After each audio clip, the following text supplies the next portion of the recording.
അതിൽ അഭിനയിച്ച എല്ലാവരും പൊളിയായിരുന്നു. സ്റ്റാർട്ടിങ് തൊട്ട് അവസാനം വരെ ശരിക്കും എന്റർടൈൻഡ് ആയിരുന്നു. ഞാൻ ഒരു എക്സ്പെക്ടേഷനും ഇല്ലാണ്ടാ വന്നത്, പക്ഷെ mind blowing, really good movie.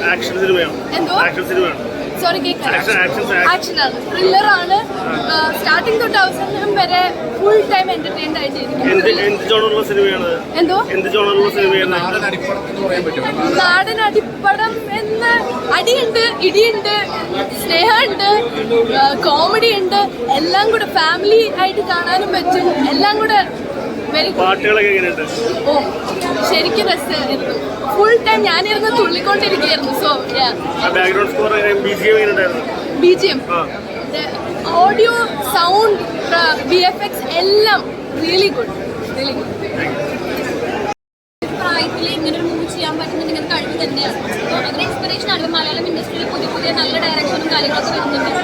നോക്കുമ്പോൾ അടിപൊളിയാണ്. പിന്നെ ഫസ്റ്റിൻ്റെ എടുത്ത് പറയണം, പുള്ളി ഒരു ഫസ്റ്റ് ആയിട്ടാണ് നടനായിട്ട് വരുന്നത്. അതിൽ നോക്കുമ്പോൾ വേറെ ലെവലിലാണ് അഭിനയിച്ചിരിക്കുന്നത്. പിന്നെ ബാക്കി എല്ലാവരും ഇപ്പം ചേട്ടനാണ് നമ്മുടെ കൂടെ തമാശ കേട്ടിട്ട് ഇങ്ങനത്തെ സീന് കാണുമ്പോൾ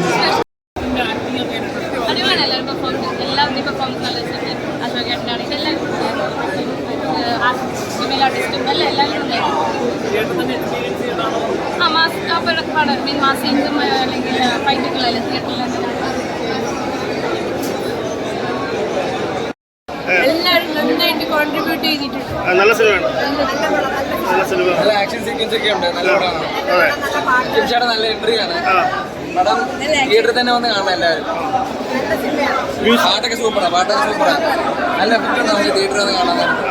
BGM ഒക്കെ നല്ലോണം പോകുന്നുണ്ട്. എല്ലാ സ്ഥലത്തും നല്ല എഫക്റ്റ് ഉണ്ട് തിയേറ്ററിൽ. അഭിനയൊക്കെ എങ്ങനെയുണ്ട് എല്ലാവരുടെയും? വിളിച്ചു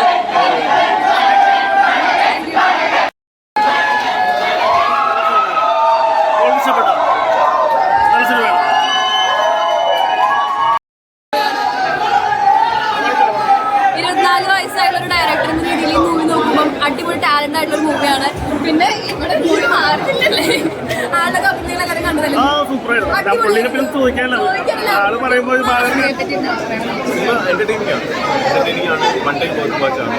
മൂവി പോയി കാണുക. പിന്നെ ഹെൽത്തി ആയിട്ടുള്ള ക്രിറ്റിസിസം എല്ലാവരും ചെയ്യുക. എന്താ പറയുക, ആരും വ്യക്തിഹത്യ ചെയ്യാതിരിക്കില്ല. എല്ലാം ഉണ്ട്, ഇമോഷനും എല്ലാം ഉണ്ട്. ഒരു ഫാമിലി എന്റർടൈൻമെന്റ്